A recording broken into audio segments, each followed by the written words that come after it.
कहानी की शुरुआत होती है मैलरी नाम की एक लड़की से, जो कि एक पेंटिंग बना रही होती है। मैलरी प्रेग्नेंट है और कुछ ही दिन बाद उसका बच्चा पैदा होने वाला है। तभी उसकी बहन जेसिका आती है और मैलरी से कहती है कि तुमने टीवी पर न्यूज देखा है, न्यूज में कुछ अजीब सी खबरें दिखाई जा रही हैं। मैलरी जब न्यूज देखती है तो उसे पता चलता है कि रशिया में एक ऐसी बीमारी फैल गई है जिसमें इंसान अपने दिमाग पर कंट्रोल खो देता है और यह बीमारी उस इन्फेक्टेड इंसान को खुद की जान लेने पर मजबूर कर देती है। रिपोर्टर बताता है कि अब तक पूरी तरह से किसी को भी पता नहीं है कि यह एक बीमारी है या फिर कोई वायरस। बस अचानक किसी चीज को देखकर लोग अपने आप पे कंट्रोल खोकर बेरहमी से अपनी जान ले लेते हैं। न्यूज में बताया जाता है कि यह बीमारी लाखों लोगों में फैल गई है और अब यह बीमारी रशिया से दूसरी कंट्रीज में भी फैल रही है।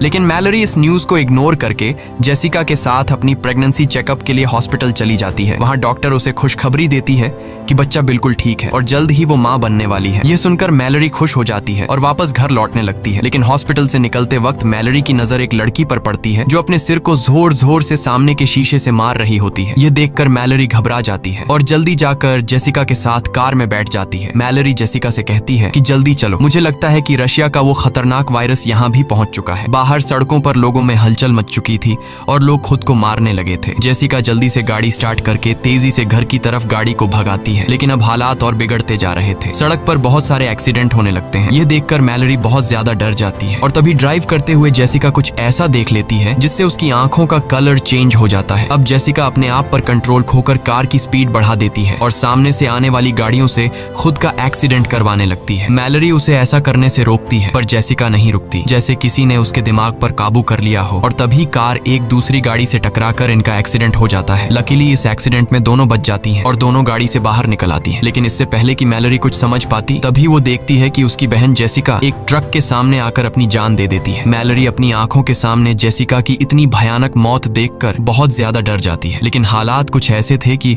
उसे अपनी बहन की डेड बॉडी के पास जाने का टाइम भी नहीं मिलता। वो देखती है कि चारों तरफ लोगों में भगदड़ मची हुई है और मैलरी भी उन्हीं लोगों में शामिल होकर आगे की तरफ दौड़ने लगती है। लेकिन पीछे से उसे कोई धक्का देकर नीचे गिरा देता है। तभी एक औरत उसकी मदद करने आती है, लेकिन इससे पहले कि वो मैलरी को उठा पाती, तभी उसे भी सामने कोई चीज दिखाई देती है और वो औरत भी जेसिका की तरह एक जलती हुई कार में बैठकर अपनी जान दे देती है। इसी बीच टॉम नाम का एक बंदा आता है। वो मैलरी को उठाकर पास के घर के अंदर ले आता है। इस घर में पहले से कुछ लोग मौजूद होते हैं और ये लोग भी अचानक से ये सब देखकर बहुत ज्यादा डरे हुए होते हैं। घर के अंदर मौजूद सभी लोग एक दूसरे से पूछते हैं कि आखिर क्या हो रहा है, पर किसी को कुछ पता नहीं होता। इसलिए ये लोग टीवी ऑन करते हैं। न्यूज में बताया जाता है कि बाहर कुछ ऐसी चीज मौजूद है जिसे देखते ही लोग पागल हो जाते हैं और खुद को मारने पर उतर आते हैं। रिपोर्टर बताता है कि यह वायरस पूरी दुनिया में फैल चुका है, इसलिए जो कोई भी इस वायरस से इन्फेक्टेड नहीं हुआ है उसे चाहिए कि वो अपने घर की सारी खिड़की दरवाजे बंद रखे और घर से बाहर निकलने की गलती बिल्कुल न करे। ये लोग जल्दी से घर की सभी खिड़कियां बंद कर देते हैं और साथ ही साथ खिड़कियों के शीशे भी पेपर से ढक देते हैं ताकि बाहर मौजूद उस राक्षस की नजर अंदर इन पर न पड़ सके। इसी तरह से 3 दिन बीत जाते हैं, लेकिन अभी तक किसी को समझ नहीं आता कि यह सब क्या हो रहा है। ये सभी लोग घर में परेशान बैठे होते हैं। तभी बाहर से दरवाजे पर नॉक होता है। एक लड़की जो रो रो कर इनसे रिक्वेस्ट करती है कि प्लीज दरवाजा खोलो। टॉम उस लड़की के लिए दरवाजा खोलने जाता है, पर डगलस उसे दरवाजा खोलने से मना करता है क्योंकि उसे डर था कि कहीं यह लड़की इन्फेक्टेड ना हो। लेकिन यहाँ मैलरी डगलस पर बंदूक तान देती है और टॉम को उस लड़की के लिए दरवाजा खोलने को कहती है। टॉम उसके लिए दरवाजा खोल देता है और वो लड़की अंदर आ जाती है। उस लड़की का नाम ओलिम्पिया है और ओलिम्पिया भी प्रेग्नेंट थी। ओलिम्पिया से जब पूछा जाता है कि तुम अपनी आंखों पर पट्टी लगाकर यहाँ तक कैसे पहुंची, तब ओलिम्पिया बताती है कि उसका खाना खत्म हो गया था, इसीलिए वो एक एक करके हर एक घर का दरवाजा नॉक करते हुए यहाँ तक पहुँच गई। यह सुनकर डगलस कहता है कि हम सबका भी भूख से बुरा हाल हो गया है क्योंकि ये लोग भी पिछले 7 दिनों से इसी घर में फंसे हुए हैं। इसलिए ये लोग सोचते हैं कि बाहर से खाना कैसे लाया जाए। हालांकि घर से कुछ ही दूर एक सुपरमार्केट है, लेकिन वहां तक बिना देखे पहुंचना एक बड़ा चैलेंज था। तब इस घर का मालिक कहता है कि घर के बाहर सीसीटीवी कैमरास लगे हुए हैं। अगर हम सीसीटीवी कैमरा के जरिए उन मॉन्स्टर्स का लोकेशन पता लगा लें तो हम उन मॉन्स्टर्स से छिपकर सुपरमार्केट तक पहुंच सकते हैं। और घर का मालिक कहता है कि मुझे नहीं लगता कि इस मॉन्स्टर को स्क्रीन पर भी देखने से इंसान इन्फेक्टेड हो सकता है, लेकिन बाकी सब इसे ऐसा करने से मना कर देते हैं। तब घर का मालिक कहता है कि अगर हमने यह कदम नहीं उठाया तो हम सब भूख से मर जाएंगे। ये सुनकर बाकी लोगों को भी उसकी बात सही लगती है। सब लोग इसे चेयर के साथ रस्सी से बांध लेते हैं ताकि अगर वो इन्फेक्टेड भी हो जाए तो यह खुद को न मार सके, क्योंकि उस मॉन्स्टर को जो भी देख लेता वह खुद को मारने पर उतर आता। इसके बाद बाकी लोग इसे यहीं पर छोड़कर दूसरे रूम में चले जाते हैं और यह बंदा स्क्रीन की तरफ देखने लगता है। कुछ देर बाद स्क्रीन पर हमें एक हवा का झोंका नजर आता है और हम देखते हैं कि उसके चेहरे के एक्सप्रेशंस बदलने लगते हैं। देखते ही देखते उसकी आंखों का कलर चेंज हो जाता है। कुछ देर बाद उस रूम से तेज चिल्लाने की आवाजें आने लगती हैं। यह सुनकर बाकी लोग भी उसके पास दौड़ कर आते हैं, लेकिन उनके पहुंचने से पहले ही घर का मालिक अपना सिर सामने के टेबल पर पटक कर खुद को मार देता है। यह सब देखकर वो लोग बहुत ज्यादा डर जाते हैं और उन्हें एक बात समझ आ जाती है कि इस मॉन्स्टर को चाहे स्क्रीन पर देख लो या फिर आंखों के सामने, ये आपको मारकर ही रहेगा। उसके बाद ये लोग मॉनिटर स्क्रीन को तोड़ देते हैं ताकि गलती से भी इन लोगों की नजर उस मॉन्स्टर पर न पड़ सके। इस तरह से एक दिन और गुजर जाता है और अब उनका भूख से बुरा हाल हो चुका था, इसलिए ये लोग सुपरमार्केट तक जाने का एक दूसरा प्लान बनाते हैं। टॉम कहता है कि हम जीपीएस का यूज करके कार के जरिए उस मार्केट तक पहुंचेंगे, जिसके बाद ये लोग कार के शीशे पेंट से ढक देते हैं ताकि ये लोग न ही बार का नजारा देख सकें और न ही बाहर से कोई उन्हें अंदर देख सके। जिसके बाद 5 लोग जीपीएस की मदद से गाड़ी लेकर बाहर निकलते हैं और धीरे धीरे बिना आगे की सड़क नजर आए जीपीएस की मदद से आगे बढ़ते हैं। यहाँ हम देखते हैं कि पूरा शहर वीरान हो चुका है। चारों तरफ सड़क लाशों से भरी पड़ी है। कुछ दूर आगे जाने के बाद कार तेजी से वाइब्रेट करने लगती है। कार के सेंसर से पता चलता है कि कार को चारों तरफ से उन मॉन्स्टर्स ने घेर लिया है, लेकिन टॉम हार नहीं मानता और गाड़ी को आगे बढ़ाता है और जैसे तैसे करके ये लोग स्टोर तक पहुंच जाते हैं, जहाँ पर ये लोग अपनी आंखों पर पट्टी बांधकर कार से उतरते हैं और स्टोर के अंदर पहुंच जाते हैं। अंदर आकर ये लोग सबसे पहले खिड़की दरवाजे बंद करते हैं और फिर ये लोग अपनी आंखों से पट्टियां उतार देते हैं। स्टोर में खाने पीने और जरूरत की तमाम चीजें मौजूद थीं, जिसे देखकर वे सभी बहुत खुश होते हैं और हर एक बंदा जितना हो सके उतना राशन इकट्ठा कर लेता है। यहाँ हम मैलरी और टॉम को देखते हैं जो एक दूसरे से बातें कर रहे होते हैं। टॉम एक अच्छा इंसान था और टॉम ने मैलरी की जान भी बचाई थी। उनकी बातों से हमें पता चलता है कि ये एक दूसरे को पसंद करने लगे हैं। इसके बाद ये दोनों भी खुद के लिए जरूरत की चीजें ढूंढने लगते हैं। मैलरी को एक पिंजरे में 3 बर्ड्स मिलते हैं जिन्हें वह अपने साथ रख लेती है और तभी स्टोर का दरवाजा कोई नॉक करता है, लेकिन ये लोग डर के मारे उस आदमी के लिए दरवाजा नहीं खोलते।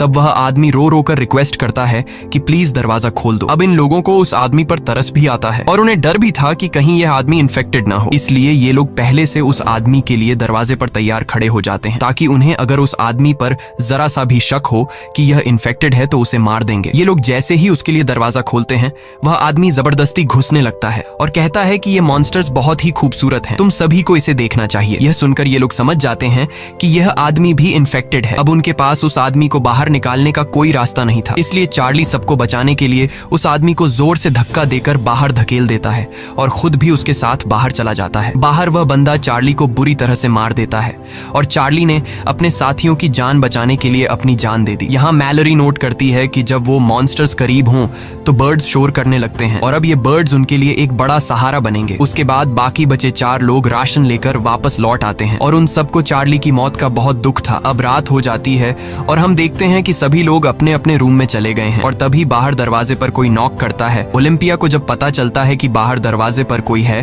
तो वो बिना सोचे समझे उस आदमी को घर के अंदर ले आती है, लेकिन तभी मैलरी उसे देख लेती है और उसे गन से शूट करने की धमकी देती है। यहाँ पर घर के बाकी लोग भी कमरों से बाहर निकल आते हैं और एक अनजान आदमी को देखकर ये लोग डर जाते हैं और ओलिम्पिया पर चिल्लाने लगते हैं कि तुमने इस आदमी को अंदर क्यों लाया। ओलिम्पिया कहती है कि मैं अकेले बाहर रह चुकी हूँ, मुझे पता है कि अकेले बाहर रहना कितना मुश्किल है, इसीलिए मुझे इस आदमी पर तरस आकर मैंने उसे अंदर लाया। और यहाँ ये आदमी जिसका नाम गैरी है, वह बताता है कि प्लीज मुझे घर से बाहर मत निकालो। वो कहता है कि मेरे घर में कुछ साइको लोग घुस आए थे जिन्होंने मेरे दोस्तों की आंखें जबरदस्ती खोल दी और उन्हें उस शैतान को दिखा दिया जिसे देखते ही मेरे सारे दोस्तों ने सुसाइड कर लिया, पर मैं किसी तरह बचकर भागते भागते यहाँ तक पहुँच गया। यहाँ हमें पता चलता है कि जो कोई भी उस शैतान को देख लेता है तो वो शैतान उस इंसान को कुछ ऐसा दिखाता है जिससे वो बहुत ज्यादा डर जाता है, यानी यह शैतान उस इंसान को उसकी जिंदगी का सबसे बड़ा दुख या फिर नुकसान दिखाता है। ये दुख इतना गहरा होता है कि वो सह नहीं पाता और अचानक बहुत ही ज्यादा डिप्रेशन में जाकर वो इंसान खुद को मार देता है। यहाँ गैरी कुछ और बातें भी बताता है। वो कहता है कि उन साइको लोगों की आंखों पर पट्टी नहीं थी, बल्कि वो उस शैतान को देखकर खुश हो रहे थे। गैरी की यह बातें सुनकर हमें पता चलता है कि वो शैतान उस इंसान को नहीं मार पाता जो अपनी जिंदगी में पहले से बहुत ज्यादा दुखी होता है, क्योंकि वो पहले से ही अंदर से टूटा हुआ होता है।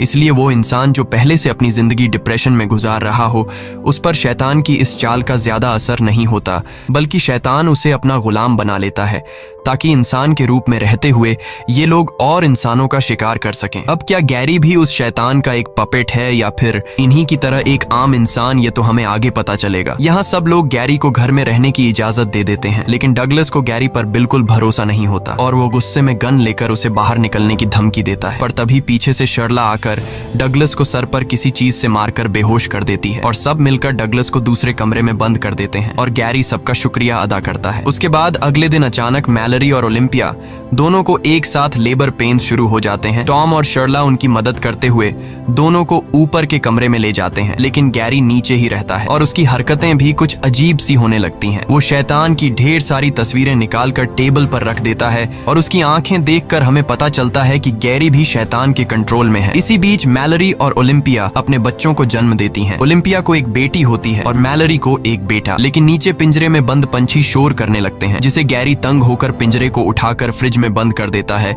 और खिड़कियों पर लगे पेपर्स को उतार देता है। तभी डगलस उसकी हरकतें देखकर समझ जाता है कि वो भी शैतान का एक पपेट है, जो शैतान को देखकर मरते नहीं बल्कि शैतान के कहने पर दूसरों की जान लेते हैं। डगलस चिल्लाकर बोलता है कि मैंने कहा था कि इस बंदे को घर से निकाल दो। डगलस की आवाज सुनकर टॉम नीचे आता है, लेकिन तभी गैरी पीछे से आकर टॉम के सिर पर वार करके उसे बेहोश कर देता है। इसके बाद गैरी डगलस से भी छुटकारा पाने के लिए उसकी तरफ बढ़ता है, लेकिन तभी उसके कानों में बच्चों की आवाजें आती हैं। इसलिए वो डगलस को छोड़कर ऊपर ओलिम्पिया और मैलरी के कमरे में जाता है, जहां वो खिड़कियों पर लगे सभी पेपर्स को हटा देता है और जैसे ही ओलिम्पिया बाहर देखती है वो शैतान के वश में आ जाती है। अब मैलरी को समझ आ जाता है कि ओलिम्पिया अब किसी तरह से खुद को मार कर ही रहेगी, इसलिए वो ओलिम्पिया से उसकी बेटी छीन लेती है और तभी ओलिम्पिया खिड़की से कूदकर अपनी जान दे देती है। उसके बाद गैरी शर्ला को पकड़कर जबरदस्ती उसकी आंखें खोल देता है और वो भी इन्फेक्टेड होकर खुद को खत्म कर लेती है। अब गैरी मैलरी की तरफ बढ़ता है, पर उसने चादर से अपने साथ दोनों बच्चों को छिपा रखा होता है,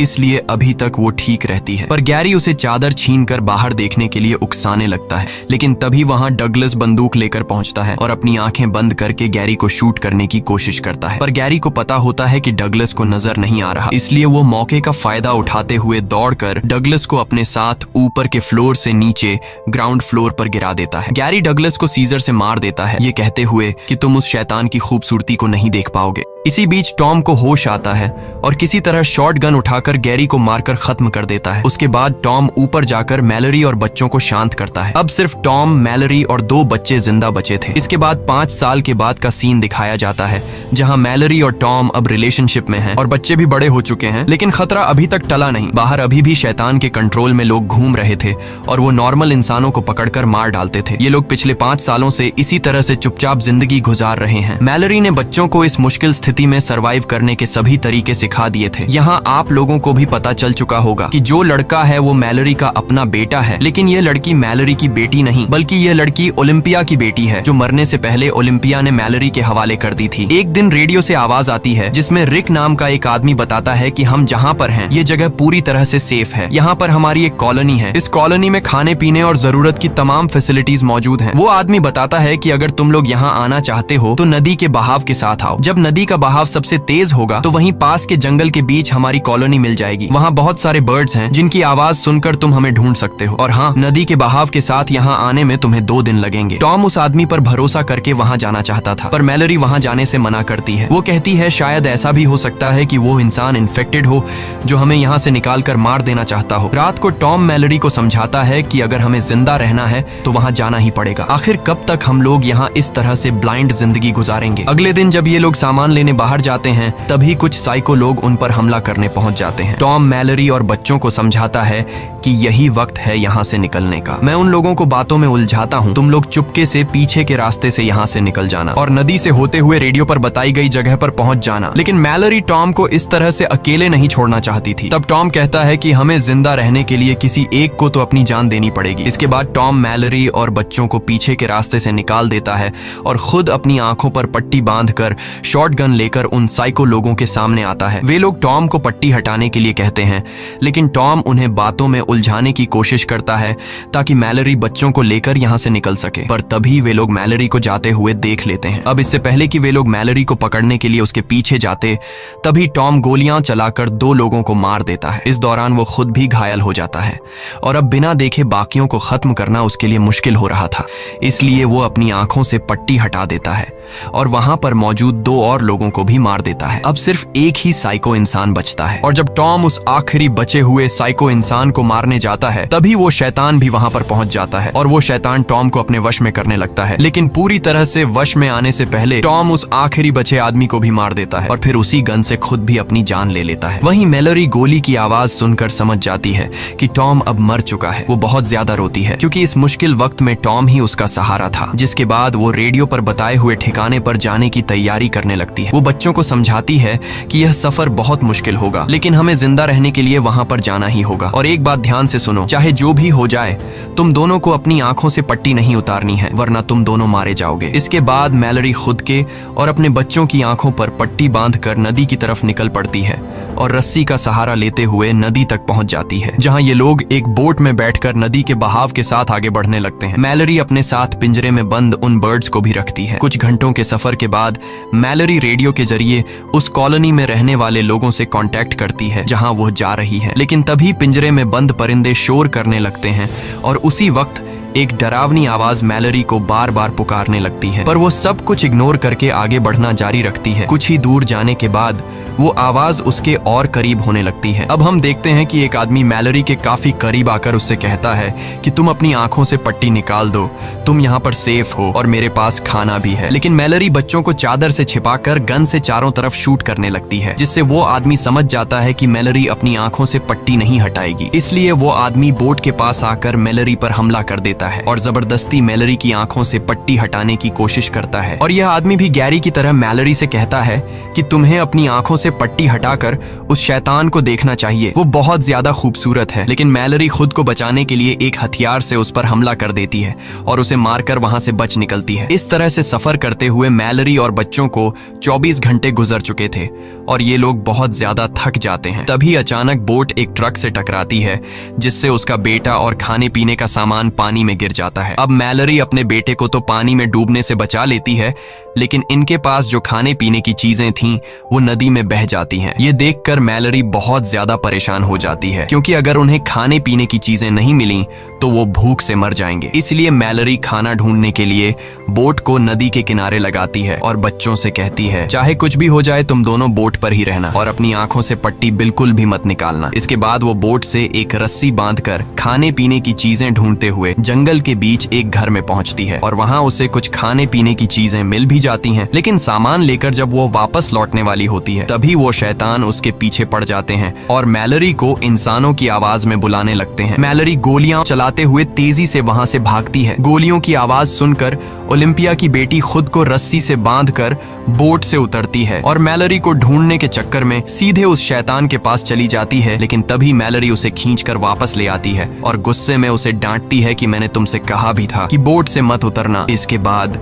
ये तीनों फिर से अपना सफर जारी रखते हैं और अब मैलरी और बच्चे 42 घंटे से लगातार सफर पर हैं। मैलरी बच्चों को समझाती है कि अब नदी में एक ढलान आने वाला है, जिससे पानी का बहाव बहुत तेज हो जाएगा, इसलिए बोट को मजबूती से पकड़ कर रखना। थोड़ी ही दूर आगे जाने के बाद नदी का बहाव तेज होने लगता है। ये लोग मजबूती से बोट को कसकर पकड़ लेते हैं, लेकिन यह रास्ता बहुत ही ज्यादा खतरनाक था। तभी अचानक उनकी बोट पलट जाती है और तीनों पानी में गिर जाते हैं और ये तीनों पानी में बहते रहते हैं। अब मैलरी अपने बेटे को तो पानी में पकड़ लेती है, लेकिन ओलिम्पिया की बेटी को जमीन मिल जाती है और वो मैलरी को पुकारने लगती है। लड़की की आवाज सुनकर मैलरी उसे भी ढूंढ लेती है। इस तरह से उन्होंने अपने सफर का सबसे मुश्किल रास्ता तय कर लिया था और अब उनकी मंजिल काफी करीब थी। ये लोग जंगल में आगे बढ़ते हैं और तभी उन्हें परिंदों की आवाज भी सुनाई देती है, जिस तरह से उन्हें रेडियो में कहा गया था। ये लोग परिंदों की आवाज का पीछा करते हुए उसी डायरेक्शन में जाते हैं, लेकिन तभी वो शैतान भी वहां पहुंच जाता है और उनका पीछा करने लगता है। वो शैतान उन्हें अपनी आंखों से पट्टी हटाने के लिए बहकाने की कोशिश करता है, लेकिन मैलरी बच्चों से कहती है कि आवाज पर ध्यान मत दो और आगे बढ़ते रहो। आगे बढ़ते दौरान अचानक मैलरी नीचे गड्ढे में गिर जाती है और बेहोश हो जाती है। बच्चे भी परेशान हो जाते हैं कि मैलरी कहाँ गई। वे लोग मैलरी को यहाँ वहाँ ढूंढने लगते हैं और मौके का फायदा उठाते हुए वो शैतान मैलरी की आवाज में बच्चों से पट्टी उतारने को कहता है। ना समझ बच्चे शैतान को मैलरी समझकर अपनी आंखों से पट्टी उतारने लगते हैं, पर तभी सही समय पर मैलरी होश में आ जाती है और जोर से चिल्लाकर बच्चों को पट्टी उतारने से रोक लेती है और उनकी आवाज को फॉलो करते हुए बच्चों के पास आ जाती है। इसके बाद मैलरी उन्हें लेकर बर्ड्स की आवाज सुनते हुए भागना शुरू करती है, क्योंकि इस बीच वो शैतान बिल्कुल उनके पीछे पड़ा हुआ था और हर एक संभव कोशिश करके इन लोगों को कॉलोनी में एंटर होने से रोकने की कोशिश कर रहा था। पर ये लोग शैतान को इग्नोर करके फाइनली उस जगह तक पहुंच जाते हैं और मैलरी जल्दी दरवाजा खोलने के लिए इन लोगों से रिक्वेस्ट करती है। वो लोग उन्हें अंदर ले आते हैं और सबसे पहले उनकी आंखें चेक करके कंफर्म किया जाता है कि वह इन्फेक्टेड हैं या नहीं। जब उन्हें पता चलता है कि ये तीनों इन्फेक्टेड नहीं हैं, तो वो लोग उन तीनों को कॉलोनी के अंदर ले आते हैं। मैलरी अपनी पट्टी हटाकर देखती है कि ये एक ब्लाइंड स्कूल है जहां ज्यादातर लोग देख नहीं सकते और इसलिए वो शैतान उनका कुछ नहीं बिगाड़ सकता। यहाँ मैलरी की मुलाकात रिक नाम के एक बंदे से होती है। ये असल में वही बंदा है जिसने रेडियो के जरिए मैलरी और टॉम को इस जगह का लोकेशन दिया था। यहाँ बहुत सारे बर्ड्स भी पाले जाते हैं ताकि खतरे की वार्निंग उन्हें मिलती रहे। मैलरी भी पिंजरे में बंद उन परिंदों को आजाद कर देती है। इसी के साथ ये कहानी खत्म हो जाती है। अगर आपको वीडियो अच्छी लगी हो तो हमारे चैनल को सब्सक्राइब और वीडियो को लाइक जरूर कीजिएगा। और अगर आपको इस मूवी का सेकंड पार्ट देखना है तो कमेंट में पार्ट 2 लिखें।